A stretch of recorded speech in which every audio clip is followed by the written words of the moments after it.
मेरे साथ उपस्थित हमारे यहाँ के बहुत ही लोकप्रिय प्रत्याशी भारतीय जनता पार्टी के सम्माननीय दयाल सिंह सोढी जी, हमारे जगदीप सिंह जी एक्स एमएलए और हमारे वरिष्ठ साथी श्री सूरज छाबड़ा जी जो लेजिस्लेटिव असेंबली के इंचार्ज हैं, दर्शन सिंह जी डिस्ट्रिक्ट के इंचार्ज, हमारे भारत भूषण जी जो यहाँ ज़िला के भटिंडा रूरल के अध्यक्ष हैं, विनोद कुमार बिन्ना जी जो शहरी क्षेत्र के अध्यक्ष हैं, सीपी जोशी जी जो ये हमारे मेंबर पार्लियामेंट और यहाँ इस चुनाव की व्यवस्था को देख रहे हैं।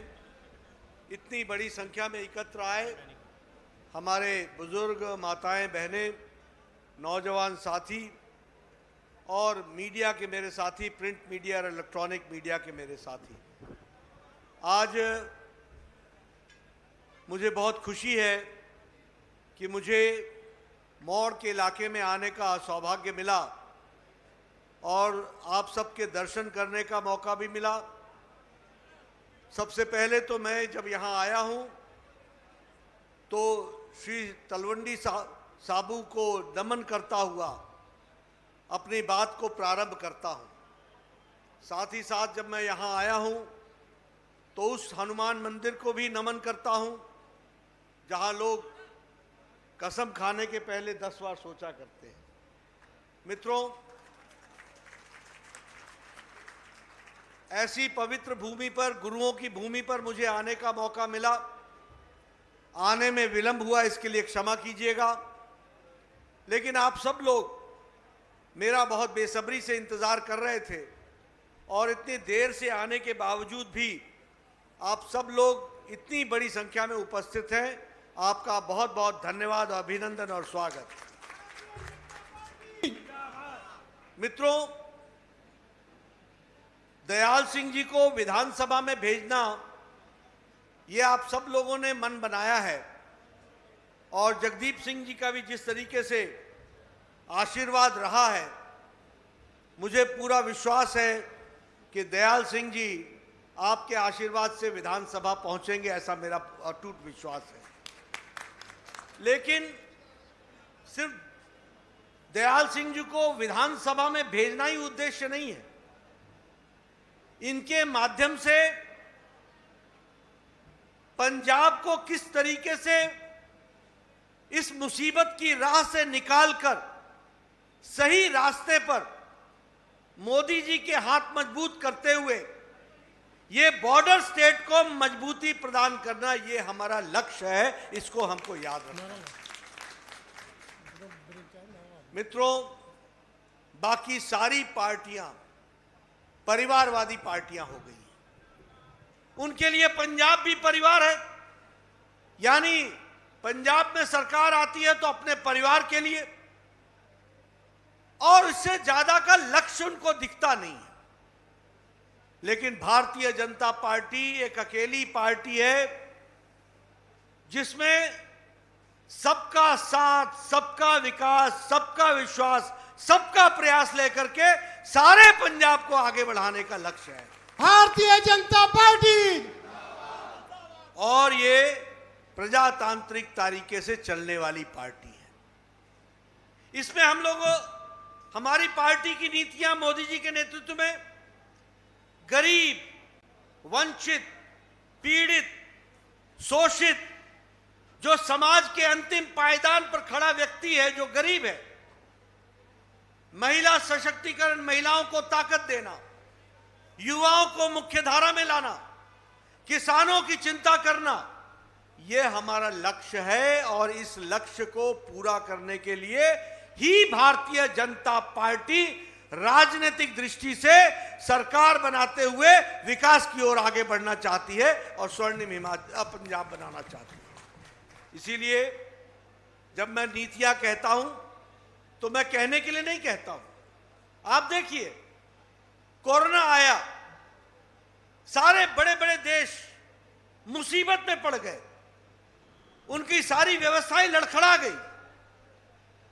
लेकिन प्रधानमंत्री मोदी जी ने कहा कि हमारी महिलाओं को कष्ट नहीं होना चाहिए, गरीब महिलाओं को कष्ट नहीं होना चाहिए। इसीलिए जब लॉकडाउन लगा तो हर विपरीत परिस्थिति में, जब पोस्टमैन भी नहीं था, पोस्ट ऑफिस भी नहीं था, जब मनी ऑर्डर भी नहीं पहुंचता था, तब प्रधानमंत्री जी ने 20 करोड़ बहनों के खाते में 500 रुपए पहुंचा करके उनके घर का चूल्हा जलाने की व्यवस्था की।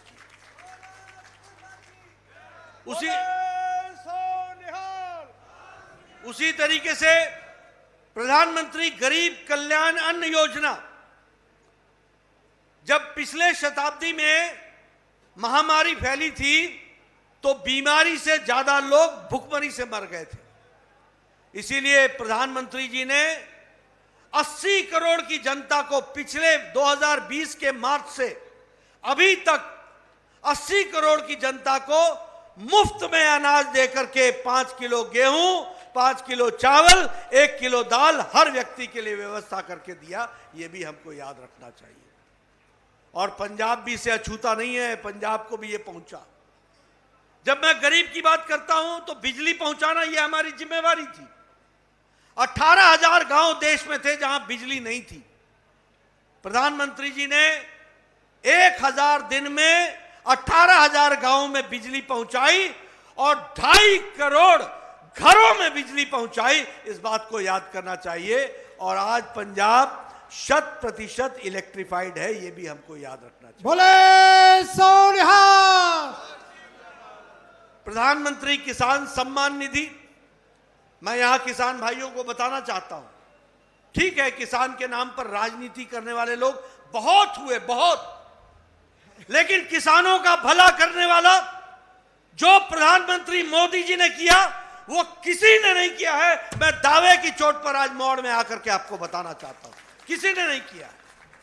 आप बताइए, 180 लाख करोड़ रुपए खर्च करके, 180 लाख करोड़ रुपए खर्च करके 10 करोड़ 50 लाख किसानों के खाते में हर तीसरे महीने 2-2 हजार रुपए पहुंचाए कि नहीं पहुंचाए? पहुंचाए कि नहीं पहुंचाए? इस तरीके से, और यहां पंजाब में भी इस काम को करने के लिए 23 लाख हमारे किसान भाइयों के खाते में 24,000 करोड़ रुपए पहुंचाने का काम किया तो नरेंद्र मोदी जी ने किया है।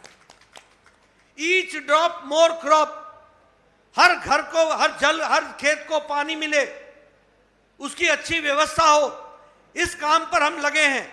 और इसी के साथ साथ प्रधानमंत्री आवास योजना के तहत लगभग 1.5 करोड़ घरों में को पक्के मकान से जोड़ने का काम किया तो वह नरेंद्र मोदी जी ने किया। यह भी हमको याद रखना चाहिए।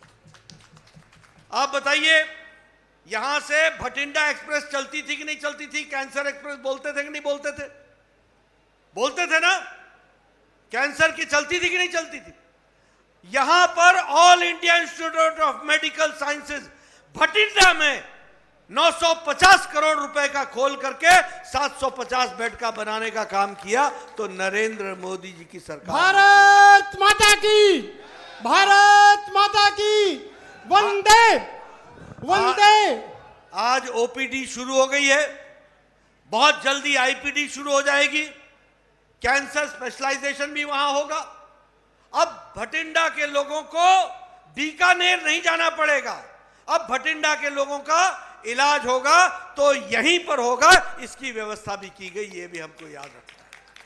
लेकिन मित्रों, हम यहां पर जिस तरीके से पानी का स्तर नीचे जा रहा है, फर्टिलाइजर का इस्तेमाल इतना हुआ है कि हमको ऑल्टरनेटिव खेती के बारे में सोचना पड़ेगा। और इसीलिए प्रधानमंत्री जी ने कहा कि जीरो बजट की खेती करने की तरफ हमको अग्रसर होना पड़ेगा और पंजाब को फिर से नई जान फूंक करके खड़े करने का काम और इसका संकल्प लिया है तो नरेंद्र मोदी जी ने लिया है। इसको हमको याद रखना चाहिए, इसको हमको समझना चाहिए। मित्रों, अगर हम बात करें एमएसपी की, पंजाब में 132,80,000 मेट्रिक टन इसकी खरीदी हुई है और सबसे ज्यादा एमएसपी अगर किसी प्रदेश को मोदी जी ने दिया है तो वो पंजाब को दिया है। 23,000 करोड़ रुपए का एक साल के अंदर एमएसपी रिकॉर्ड खरीदी हुई है, ये भी हमको याद रखना चाहिए। मित्रों, ये सारी बातें आपके सामने मैं इसलिए कह रहा हूं कि गरीब, वंचित, पीड़ित, शोषित, दलित, समाज के अंतिम पायदान पे खड़ा व्यक्ति, हमारा किसान भाई, उसकी चिंता किसी ने भी की है तो वो नरेंद्र मोदी की सरकार ने की है, ये मैं दावे के साथ कह सकता हूं। आप किसी सरकार की, केंद्र की किसी सरकार का आप नाम लीजिए और बताइए कि उन्होंने किसानों के लिए क्या किया, और मैं आपको गिनाता हूं कि आदरणीय मोदी जी ने किसानों के लिए क्या नहीं किया है। इसको हमको ध्यान में रखना चाहिए। और अगर मैं बात करूं हमारे सिख भाइयों की, तो मैं ये भी कहना चाहूंगा कि जो काम प्रधानमंत्री मोदी जी ने सिख भाइयों के लिए किया और हिंदू सिख एकता के लिए किया, वह भी किसी ने नहीं किया, वो भी किया तो नरेंद्र मोदी जी ने किया है, ये याद रखना चाहिए। हमारी पंजाब में सरकार नहीं थी, हम सरकार में नहीं थे, यहां कांग्रेस पार्टी की सरकार थी।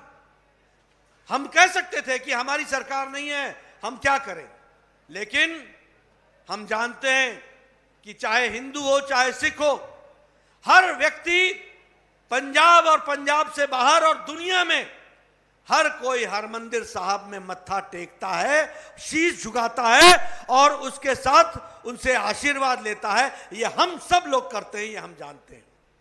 लेकिन आपको मालूम है क्या कि फॉरेन कंट्रीब्यूशन रेगुलेशन एक्ट का अप्रूवल हरमंदिर साहब को नहीं था। दुनिया के लोग हरमंदिर साहब में शीश झुका करके हरमंदिर साहब के माध्यम से धर्म के लिए पैसा देना चाहते थे। वो पैसा फॉरेन कंट्रीब्यूशन में रेगुलेट नहीं होता था। किसी ने चिंता नहीं की, किसी ने आवाज नहीं उठाई।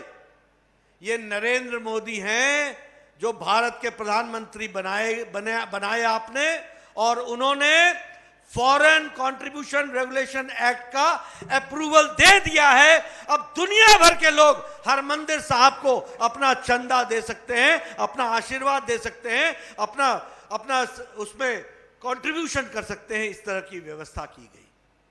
मित्रों, हमारे हर गुरुद्वारे में लंगर चलता है, डेरों में लंगर चलता है। ये गुरुद्वारों के लंगर के लिए टैक्स लगता था, किसी ने डिमांड नहीं उठाई थी, लेकिन प्रधानमंत्री मोदी जी ने अपने से कहा कि नहीं, गुरुद्वारे में जो लंगर चलता है वहां हर गरीब आदमी आकर के ईश्वर का आशीर्वाद लेता है और वो प्रसाद छकता है, इसलिए इस पर टैक्स नहीं होना चाहिए। और इसलिए देश के सभी गुरुद्वारों से लंगर पर से टैक्स हटा दिया गया है और अब भारत सरकार सालाना 350 करोड़ रुपए जीएसटी का अपने तिजोरी से भरती है, लेकिन लंगर पर टैक्स नहीं लगता। ये काम किया तो प्रधानमंत्री मोदी जी ने किया है, ये भी हमको ध्यान में रखना चाहिए। आप बताइए, 1947 में देश आजाद हुआ और 1947 में देश का बंटवारा हुआ। नानकाना साहब जाना हमारा दूभर हो गया। हम नानकाना साहब जा नहीं सकते थे, लोगों की इच्छा थी, इतनी सरकारें आई और गई, किसी ने चिंता नहीं की। ये मोदी जी थे जिन्होंने पाकिस्तान से बात की, नानकाना साहब के लिए कॉरिडोर बनाया और करतारपुर कॉरिडोर 120 करोड़ रुपए खर्च करके आज हम जाकर के नानक साहब के वहां दर्शन कर सकते हैं, उस गुरुद्वारे में जा सकते हैं। इसकी व्यवस्था की तो नरेंद्र मोदी जी ने की, यह भी हमको याद रखना चाहिए। उसी तरीके से नानक साहब के बताए रास्ते पर चलने के लिए इंटरफेथ स्टडीज, इसकी यूनिवर्सिटी में, गुरु नानक देव यूनिवर्सिटी में अगर चेयर भी खड़ी की तो वह भी प्रधानमंत्री मोदी जी ने की, यह भी हमको याद रखना चाहिए।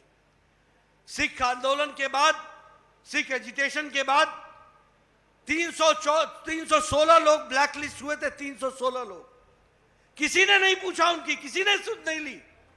ये मोदी जी थे जिन्होंने 314 लोगों के ऊपर से ब्लैक लिस्ट से नाम हटाया और उनको मुख्य धारा में शामिल किया। यह भी किया तो प्रधानमंत्री मोदी जी ने किया, यह भी हमको याद रखना चाहिए। और मित्रों, यहां जब कांग्रेस के लोग आएंगे ना, तो उनसे पूछना कि 1984 में जब दंगे हुए थे, जिस दंगों में हमारे सिख भाई मारे गए थे, तो उस समय कांग्रेस के नेताओं ने क्या कहा था? कहा था कि जब बड़ा पेड़ गिरता है तो धरती हिलती है।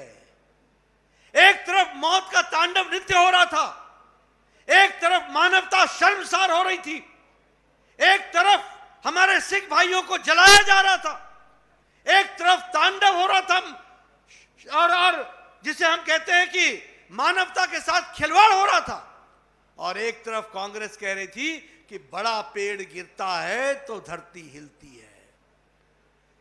किसी ने सुध नहीं ली उन विधवा बहनों की, किसी ने सुध नहीं ली उन बेचारे अनाथ बच्चों की, जिन्होंने अपने सामने अपने पिता को जलते देखा, जिन्होंने अपने सामने आंखों के सामने अपने पिता की अंतिम सांस तक देखा, उनको मरते हुए देखा। लेकिन जब प्रधानमंत्री मोदी जी बने 2014 में, एसआईटी बैठाई और जो कांग्रेसी पिछले 30 साल से दिल्ली में दंदना रहे थे, उनको तिहाड़ जेल में डालने का काम किया तो नरेंद्र मोदी जी ने किया, और उनके आंसू को पोंछने का काम भी किया तो मोदी जी ने किया। यही नहीं, अभी 350 साला प्रकाश पर्व मनाया गया गुरु गोविंद सिंह जी का। यहां कांग्रेस की सरकार थी, लेकिन मोदी जी ने कहा नहीं, 350 साला ये जो प्रकाश पर्व है ये धूमधाम से मनाना चाहिए, इसमें हिंदू भी सिख भी सब एक साथ मिलकर के मनाना चाहिए। और इसकी व्यवस्था आदरणीय प्रधानमंत्री जी ने खुद अपनी चिंता करके इसको किया है, ये भी हमको याद रखना चाहिए, इसको भी हमको ध्यान में रखना चाहिए। हमारा ये स्वदेश दर्शन सर्किट, जिस सर्किट में आनंदपुर साहिब, फतेहगढ़ साहिब, चमकौर साहब, फिरोजपुर साहिब, अमृतसर साहिब, खटकड़ कलानौर साहिब और हमारे पटियाला हेरिटेज, इनको जोड़ने का काम किया है, यह भी तो मोदी जी की सरकार ने किया है, ये आपको मैं बताना चाहता हूं। मित्रों, आज आपसे लोग, कांग्रेस पार्टी के लोग वोट मांगने आएंगे, किस मुंह से आ रहे हैं? उनसे पूछो 1984 के दंगे के बाद तुमने क्या किया, उनसे पूछो पंजाब को तुमने क्या किया। इन लोगों ने, बताइए, पंजाब में माफिया राज लाए कि नहीं लाए? रेत माफिया है कि नहीं है? आप बताइए, वर्तमान के मुख्यमंत्री के गांव और उनके इलाके में और उनकी कंस्टिट्यूंसी में रेत माफिया दंदना रहा है कि नहीं दंदना रहा है? आप बताइए, यहां ड्रग माफिया है कि नहीं है? आप चाहते हैं कि पंजाब ड्रग माफिया से समाप्त हो और ड्रग फ्री स्टेट बने? आप चाहते हैं पंजाब को?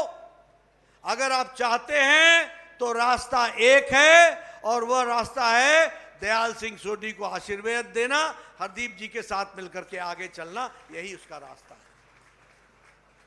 अगर आप चाहते हैं कि ये खनन माफिया, ये रेत माफिया, ये जेल के पीछे जाएं, तो उसका रास्ता है भारतीय जनता पार्टी। अगर ये 600 किलोमीटर का पाकिस्तान के साथ बॉर्डर है, और मोदी जी जिस तरीके से देश को आगे बढ़ा रहे हैं, ये पाकिस्तान को कभी भी पसंद नहीं आ रहा है। और उनको तो छोड़िए, देश में भी राष्ट्र विरोधी ताकतें मोदी जी के इस तपस्या को भंग करने के लिए लगी हुई हैं।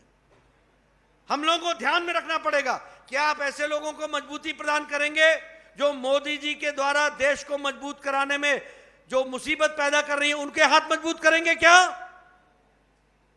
नहीं करेंगे ना? आप मोदी जी के हाथ मजबूत करेंगे ना? यही आज की आवश्यकता है, इसको हमको समझना चाहिए। मित्रों, भारतीय जनता पार्टी, आज मुझे मौका मिला है कि मैं मौड़ में आया हूं। कभी भारतीय जनता पार्टी सोच नहीं सकती थी कि मैं इस इलाके में हम चुनाव लड़ेंगे। आज यहां कमल खिल रहा है, सबके आशीर्वाद से खिल रहा है। हमारे वरिष्ठ साथी आज हम लोगों को ज्वाइन करके भारतीय जनता पार्टी को मजबूती प्रदान करने में लगे हैं। ये हमारा और आपका कर्तव्य बनता है कि भारतीय जनता पार्टी को आशीर्वाद दें।